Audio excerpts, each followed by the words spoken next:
Hello दोस्तों, आप लोग को आर के न्यू स्टडी सेंटर में स्वागत है।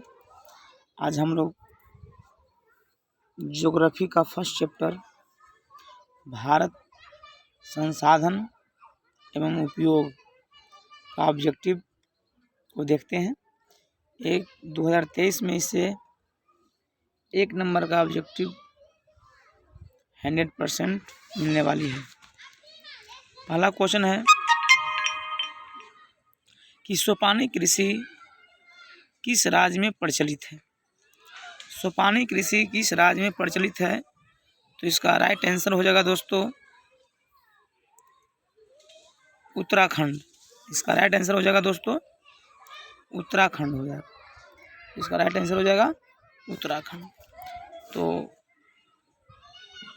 याद रखिएगा, और पूछा जाए कि सोपानी कृषि किस राज्य में प्रचलित है तो बोलेंगे उत्तराखंड राज्य में चलिए। अगला क्वेश्चन है सीमेंट उद्योग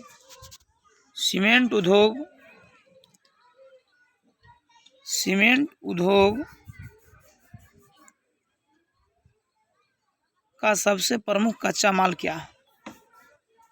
सीमेंट उद्योग का सबसे प्रमुख कच्चा माल क्या है, तो इसका राइट आंसर हो जाएगा दोस्तों चूना पत्थर। इसका राइट आंसर हो जाएगा दोस्तों चूना पत्थर। याद कीजिएगा, इसका राइट आंसर हो जाएगा दोस्तों चूना पत्थर। अगला प्रश्न में चलते हैं हम लोग। अगला क्वेश्चन है कौन भारत का सबसे बड़ा लौह उत्पादक राज्य है। कौन भारत का सबसे बड़ा लौह उत्पादक राज्य है दोस्तों। तो अगर ऐसा प्रश्न अगर आपसे पूछा जाए कि भारत में का सबसे ज़्यादा लोहा का उत्पादन करने वाला राज्य कौन है, तो याद रखिएगा दोस्तों इसका आंसर होना चाहिए कर्नाटक होगा दोस्तों। इसका राइट आंसर हो जाएगा कर्नाटक। अगला प्रश्न में चलते हैं दोस्तों। कहता है किस खनिज को उद्योगों का जननी कहा जाता है दोस्तों। किस खनिज को उद्योगों का जननी कहा जाता है दोस्तों। तो याद रखिएगा दोस्तों, इसका राइट आंसर हो जाएगा लोहा। इसका राइट आंसर हो जाएगा दोस्तों लोहा। खनिजों का जननी लोहा को कहा जाता है। किसको दोस्तों, इसको लोहा को बोलेंगे। किसको बोलेंगे, लोहा को। उसे उद्योगों का जननी कहा जाता है दोस्तों। अगला प्रश्न में चलते हैं। इनमें कौन आध्यात्मिक खनिज का उदाहरण है। इनमें कौन आध्यात्मिक खनिज का उदाहरण है दोस्तों। तो आइए हम लोग देखते हैं इनमें कौन आध्यात्मिक खनिजों का उदाहरण है। सोना धात्विक में आता है, चांदी भी धात्विक में आता है ना। सोना भी धात्विक में आता है, चांदी भी धात्विक में आता है, टिन भी धात्विक में आता है दोस्तों। तो इसका राइट आंसर हो जाएगा दोस्तों, याद रखिए अब्रक। क्या हो जाएगा दोस्तों, इसका राइट आंसर हो जाएगा दोस्तों अब्रक हो जाएगा दोस्तों, है ना। अब्रक को हम लोग को याद करना है। इसका राइट आंसर हो जाएगा दोस्तों अब्रक, याद रखिएगा, है ना। इसका राइट आंसर हो जाएगा अब्रक दोस्तों। हम लोग अगला प्रश्न में चलते हैं दोस्तों। भारत में लगभग कितने प्रकार के खनिज पाए जाते हैं दोस्तों। याद रखिएगा, भारत में लगभग कितने प्रकार के खनिज पाए जाते हैं दोस्तों।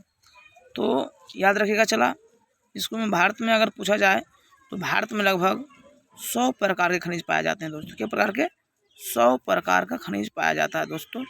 100 प्रकार के यहाँ पर खनिज पाए जाते हैं दोस्तों। किस प्रकार के, 100 प्रकार के, 100 प्रकार के खनिज यहाँ पाया जाता है। अगला प्रश्न आता है हम लोग। चड़क का संबंध किस देश से था। चड़क का संबंध किस देश से था दोस्तों। तो याद रखिएगा, अगर बोला जाए चड़क का संबंध किस देश से था दोस्तों, तो इसका राइट आंसर हो जाएगा दोस्तों अपना भारत देश से चड़क का संबंध था। कहाँ से था दोस्तों, भारत से था। अगला प्रश्न आते हैं हम लोग दोस्तों। भारत का प्रथम तेल शोधक कारखाना कहाँ स्थित था। भारत का प्रथम तेल शोधक कारखाना कहाँ स्थित था दोस्तों। तो इसको याद रखना हम लोग को है डिगबोई में। कहाँ है दोस्तों? इसका राइट आंसर हो जाएगा दोस्तों डिगबोई, है ना। ये भारत का प्रथम तेल शोधक कारखाना कहाँ था? तो याद रखिएगा डिगबोई में था। VVI है, ये प्रश्न पूछा जा सकता है दोस्तों। अगला प्रश्न हम लोग आते हैं, मैग्नीज उत्पादन में भारत का विश्व में कौन सा स्थान है? मैग्नीज उत्पादन में भारत का विश्व में कौन सा स्थान है दोस्तों? तो याद रखिएगा इसका भारत में विश्व में स्थान है, तृतीय स्थान है दोस्तों। कितना स्थान है? तीसरा स्थान है, यानी तीसरा स्थान है, याद रखिएगा दोस्तों, है ना। तृतीय स्थान है, याद रखिएगा। अगला प्रश्न में आते हैं हम लोग। अगला क्वेश्चन है, मरुस्थलीय मृदा का विस्तार निम्न में से कहाँ है? मरुस्थलीय मृदा का विस्तार निम्न में से कहाँ है दोस्तों? तो याद रखिएगा इसका राजस्थान हो जाएगा राइट आंसर। कहाँ हो जाएगा दोस्तों? राइट आंसर इसका हो जाएगा राजस्थान दोस्तों। कहाँ हो जाएगा? राजस्थान में। चलो अगला प्रश्न आता है हम लोग, इनमें किस बंदरगाह से लोहे का निर्यात किया जाता है? इनमें किस बंदरगाह से लोहे का निर्यात किया जाता है दोस्तों? तो याद रखिएगा विशाखापत्तनम। कहाँ से दोस्तों? इसका आंसर हो जाएगा विशाखापत्तनम, है ना। राइट आंसर यही होगा दोस्तों, इसका विशाखापत्तनम होगा। विशाखापत्तनम, सॉरी,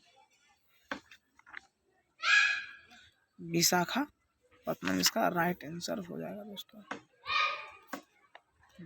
अगला प्रश्न आता है हम लोग, तो काली मृदा का दूसरा नाम क्या है? काली मृदा का दूसरा नाम क्या है दोस्तों? तो याद रखिएगा इसका काली मृदा का दूसरा नाम है रेगुर मृदा। क्या नाम है दोस्तों? रेगुर मृदा, है ना।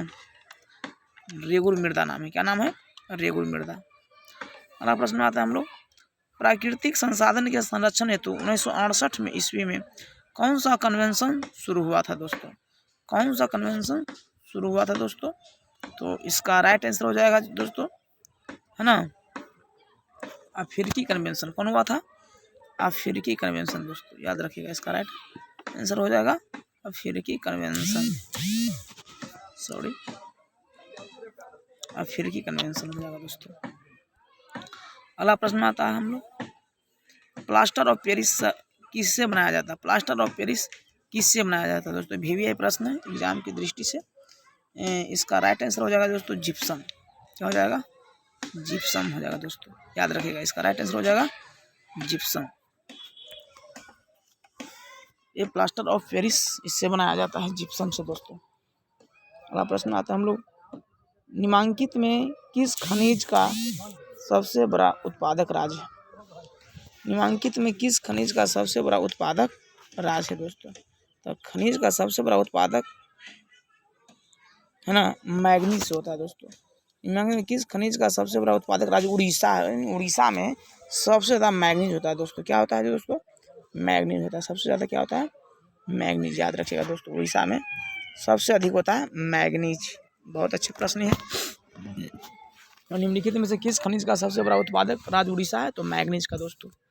अगला प्रश्न आता है हम लोग, तो भारत में तांबा का कुल भंडार कितना है? भारत में तांबा का कुल भंडार कितना है दोस्तों? तो याद रखिएगा दोस्तों, इसका राइट आंसर हो जाएगा दोस्तों 125 करोड़ टन। कितना होगा दोस्तों? 125 करोड़ टन होगा दोस्तों, है ना। इसको राइट आंसर हो जाएगा 125 करोड़ टन होगा दोस्तों। VVI प्रश्न में, सॉरी, इसका 125 करोड़ टन होगा। अगला प्रश्न आता है, एल्युमिनियम बनाने के लिए किस खनिज का आवश्यकता पड़ती है? हाँ दोस्तों, बहुत अच्छे प्रश्न है। एल्युमिनियम बनाने के लिए किस खनिज की आवश्यकता होती है? बॉक्साइड दोस्तों। क्या हो जाए? बॉक्साइड। हमें बॉक्साइड होती है जिससे एल्युमिनियम प्राप्त होता है। हेमाटाइट, मैग्नेटाइट, लिमोनाइट, ये सबसे हमें लोहा प्राप्त होता है। क्या दोस्तों? हमें ये सबसे लोहा प्राप्त होती है। और आपसे बोला जाए कि हेमाटाइट से क्या होता है? तो लोहा। क्या दोस्तों? सॉरी, इससे हमें लोहा प्राप्त होती है, लोहा दोस्तों, है ना। हेमाटाइट से लोहा होती है, मैग्नेटाइट से लोहा होती है।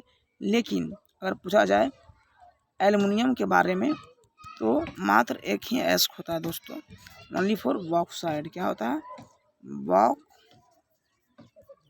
होता है दोस्तों, है ना। तो याद रखिएगा, इनमें से बॉक्साइट प्राप्त होता है। अगला प्रश्न आते हैं हम लोग, कहता है इनमें से कौन लौहयुक्त खनिज का उदाहरण है? लौहयुक्त खनिज का उदाहरण है दोस्तों तो मैग्नीज। क्या है? मैग्नीज बोलेंगे। क्या है दोस्तों? मैग्नीज, है ना। तो याद रखिएगा इस प्रश्न का आंसर क्या होगा? मैग्नीज होगा दोस्तों, मैग्नीज। भी प्रश्न है। अगला प्रश्न में आते हैं हम लोग, मेढक के प्रजनन को नष्ट करने वाला रसायन कौन सा है? मेढक के प्रजनन को नष्ट करने वाला रसायन कौन सा है दोस्तों? तो याद रखिएगा इसका राइट आंसर हो जाएगा एंड्रीन। क्या होगा दोस्तों? एंड्रीन। मेढक के प्रजनन को नष्ट करने वाला रसायन कौन सा? तो एंड्रीन होगा दोस्तों। बहुत अच्छे प्रश्न है। अगला प्रश्न में आते हैं हम लोग, समुद्री क्षेत्र में राजनीतिक सीमा के कितनी किलोमीटर क्षेत्र तक संपदा निहित है ना। समुद्री क्षेत्र से कितना किलोमीटर है ना, किलोमीटर क्षेत्र तक संपदा निहित है दोस्तों? तो इसका राइट आंसर हो जाएगा 19.2 हो जाएगा दोस्तों, 19.2 हो जाएगा इसका राइट आंसर। अगला प्रश्न आता है, बिजली के बल्ब के फिलामेंट बनाने में किसका उपयोग किया जाता है दोस्तों? तो इसका राइट आंसर हो जाएगा टंगस्टन। क्या हो जाएगा दोस्तों? टंगस्टन हो जाएगा। इसका राइट आंसर हो जाएगा टंगस्टन। इसको याद रखिएगा, इसका राइट आंसर हो जाएगा टंगस्टन। अगला प्रश्न आते हैं हम लोग, वन स्थिति रिपोर्ट के अनुसार भारत में वन का विस्तार कितना प्रतिशत है, यानी कितना भौगोलिक क्षेत्र में है दोस्तों? तो याद रखिएगा 20.55%। 20.55% क्षेत्रों में वन का विस्तार पाया जाता है। 20.55 है ना, 20.55 बोल सकते हैं दोस्तों, याद रखिएगा। हम यहाँ पर लिख देते हैं, ऐसे आप लोगों को पता चलेगा। 20.55% क्षेत्र में पाया जाता है। तो किस खनिज में भारत संपन्न है? यार बोलेगा किस खनिज में भारत संपन्न है? तो लोहा में। किस में दोस्तों? लोहा में, याद रखिएगा, है ना। भारत में कौन सा खनिज संपन्न है? तो लोहा में दोस्तों। बहुत अच्छे प्रश्न है, लोहा। अगला प्रश्न आता है हम लोग, तो कौन सी मिट्टी कपास की खेती के लिए सर्वोत्तम मानी जाती है? तो याद रख काली मिट्टी दोस्तों। कौन मिट्टी? काली मिट्टी, है ना। इसको आप लोग याद रखिएगा दोस्तों, काली मिट्टी, है ना, काली मिट्टी में दोस्तों। अगला प्रश्न आता है हम लोग, झारखंड का कोडरमा किस खनिज के उत्पादन के लिए प्रसिद्ध है? झारखंड का जो कोडरमा है किस लिए प्रसिद्ध है? अब्रक के लिए दोस्तों। किसके लिए? अब्रक के लिए प्रसिद्ध है ना। याद रखिएगा अब्रक होता है वहाँ पर कोडरमा में, है ना, अब्रक पाया जाता है दोस्तों। अगला प्रश्न, यूरेनियम का प्रमुख उत्पादक स्थल कौन है? यूरेनियम का प्रमुख उत्पादक स्थल कौन है दोस्तों? तो जादूगोरा। कौन है? जादूगोरा में दोस्तों। इसका राइट आंसर हो जाएगा जादूगोरा, है ना, जादूगोरा। याद रखिएगा दोस्तों, जादूगोरा। अगला प्रश्न आते हैं, उड़ीसा किस खनिज का सबसे बड़ा उत्पादक राज्य है? उड़ीसा किस खनिज का सबसे बड़ा उत्पादक राज्य है? तो मैग्नीज चला, अभी जस्ट इससे पहले क्वेश्चन ये हम बता चुके हैं। ये उड़ीसा में मैग्नीज होता है। क्या होता है? चला, मैग्नीज। संविधान की धारा 21 का संबंध किससे? संविधान की धारा 21 का संबंध किससे दोस्तों? संविधान की धारा 21 का संबंध किससे है? तो इसका हम याद रखेंगे दोस्तों, इसका राइट आंसर वन जीवों तथा प्राकृतिक संसाधन के संरक्षण से। वन जीवों तथा प्राकृतिक संसाधन के संरक्षण से दोस्तों, इसका राइट आंसर यही हो जाएगा। याद रखिएगा वन जीवों तथा प्राकृतिक संसाधनों के संरक्षण से ये संबंधित है दोस्तों, इससे, है ना।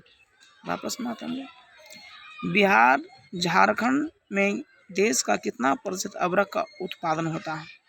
बिहार झारखंड में देश का कितना प्रतिशत अब्रक का उत्पादन होता है दोस्तों? 80%। के प्रतिशत? 80% दोस्तों, याद रखिएगा। इसका राइट आंसर हो जाएगा 80%, है ना। इसका राइट आंसर हो जाएगा 80% दोस्तों। एकदम भी प्रश्न है। प्राथमिक ऊर्जा का उदाहरण नहीं है। प्राथमिक ऊर्जा का उदाहरण नहीं है दोस्तों, याद रखिएगा विद्युत। क्या होगा दोस्तों? इसका राइट आंसर विद्युत होगा। क्या होगा? विद्युत। ये प्राथमिक ऊर्जा में नहीं आता है दोस्तों। अगला क्वेश्चन में आता है, भारत के किस भूभागीय समूह में कोयला पाया जाता है? भारत के किस भूभागीय समूह में कोयला पाया जाता है दोस्तों? गोंडवाना समूह। किस समूह में? गोंडवाना समूह, याद रखिएगा दोस्तों कुछ समय में। इसका राइट आंसर ए हो जाएगा, गोंडवाना समूह, है ना। अगला प्रश्न हम लोग आते हैं, निम्न में कौन सी मिट्टी सर्वाधिक उपजाऊ है? इसका राइट आंसर हो जाएगा जलोढ़ मिट्टी का हो जाएगा दोस्तों, जलोढ़ मिट्टी हो जाएगा, जलोढ़ मिट्टी। इसका राइट आंसर हो जाएगा जलोढ़ मिट्टी। जलोढ़ मिट्टी। अगला प्रश्न आता है, गोवा के संयुग में कौन खनिज पाया जाता है? गोवा के संयुग में कौन खनिज पाया जाता है? तो इसका राइट आंसर हो जाएगा लोहा। क्या होगा? लोहा दोस्तों, इसका राइट आंसर हो जाएगा लोहा। तो भारत के किस राज्य में सौर ऊर्जा के विकास में सर्वाधिक संभावनाएं दर्शाया गया? राजस्थान दोस्तों। कौन? राजस्थान में दोस्तों, याद रखिएगा राजस्थान।